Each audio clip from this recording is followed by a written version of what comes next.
The euro viral contagion is taking place right now. It never stopped back in the crisis of 2008. Here today, we are showing you how these cracks have appeared and things are beginning to crumble. The 25 banks that failed the stress test. You came here for the truth, so let me unveil that for you.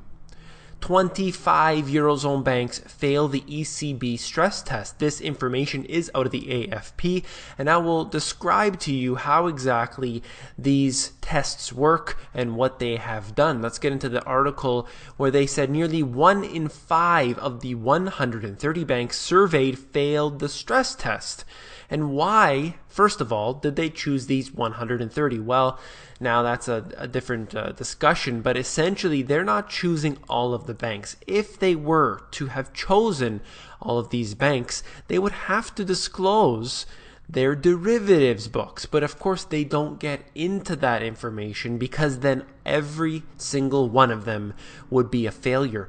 They do not do that. They selectively choose which ones they need to have showing up as a failure, because then they're going to get a bailout. These are the banks that if they say that they're stressed out, money is going to be handed their way, or they will need to be bought up by a bigger company who has their eyes on that other company. So you can go in to the article for yourself, but it says the failing banks were thought to be in Ireland, Greece, and Austria, and will have until November 10th to fill in the capital shortfalls, the paper reported. They're all failures. Let's go into this. The Italian banks apparently fared the worst, and that is a big problem because they have a lot of debt in the country of Italy. The ECB's health check showed banks in President Mario Draghi's home country of Italy are in particular need of more funds as they cope with the bad loans and the nation's third recession since 2008. That's an extreme amount when you have a triple dip recession and they're not going to be able to grow out of it. And something that I've brought up before is the fact that they're able to use illegal activity like drugs and prostitution to improve their GDP statistics. That's when you know that the country is in trouble, when they're using these type of games to manipulate their numbers. It's something that is very, very obvious, very clear, because they've made that information public. And then they said that they're confident they're going to get out of everything. Have no fear. Everything is just fine. Go back to sleep. The 25 most stressed banks in Europe. I'll read you the first line. It says, to pass the ECB's adverse stress test, banks must show their ratio of core capital to risk-weighted assets can remain above 5.5% over 3 years after a hypothetical recession and a bond market collapse. Of course, these numbers are not real because their whole underlying fundamentals are not real. You can't do a proper stress test if you're going to leave out certain select information. It can't be done. But for the time being, at least they showed that some of these banks are in fact going to fail when the collapse occurs. So this here, I'll just scroll through just to give you an idea of what type of banks you have. Cyprus, Greece, Italy, Cyprus, Ireland, Cyprus, again, Austria, Italy, Germany, Portugal, Italy, Belgium, and so on and so forth. So you have a lot of these Eurozone countries that are really in trouble right now, and piling on more debt and imposing more austerity measures on the individual citizen is not going to fix it, because they've already tried this and it hasn't been successful. Out of the BBC, EU budget anger. UK is not alone.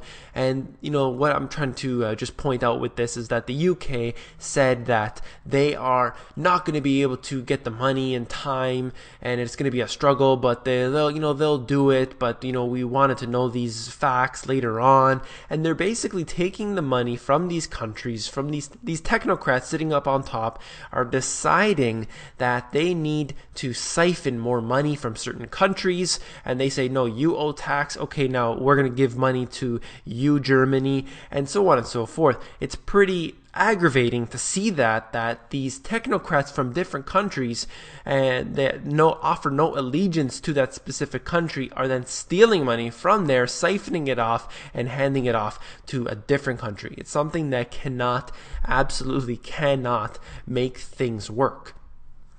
The wealth tax, a tax on the rich that cripples the poor. Isn't that quite obvious? Isn't that something that's been happening over the recent years when we see the financial crisis, the bailouts taking money from the individual and piling it into the hands of the elite?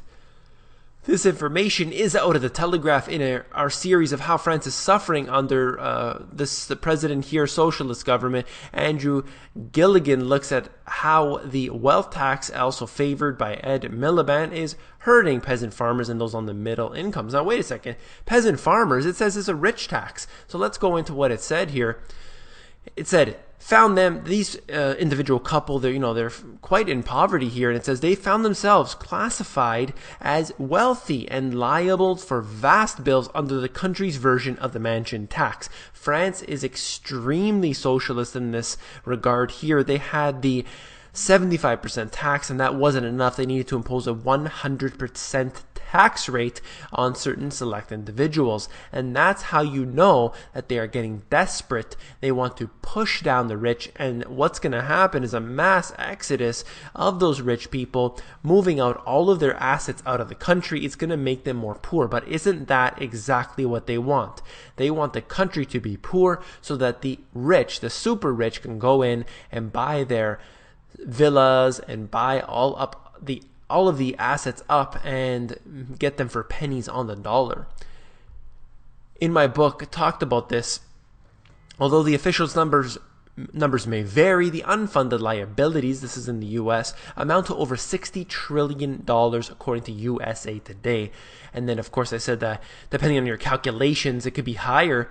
And I've seen much higher statistics than that, but let's go with the $60 trillion. You're looking at something that can't be paid back. That is essentially the GDP of the entire world when you're including these unfunded liabilities like Medicare, Medicaid, Social Security. And that's why I say that when they create these stress tests, they're not going in with the real figures, the real statistics.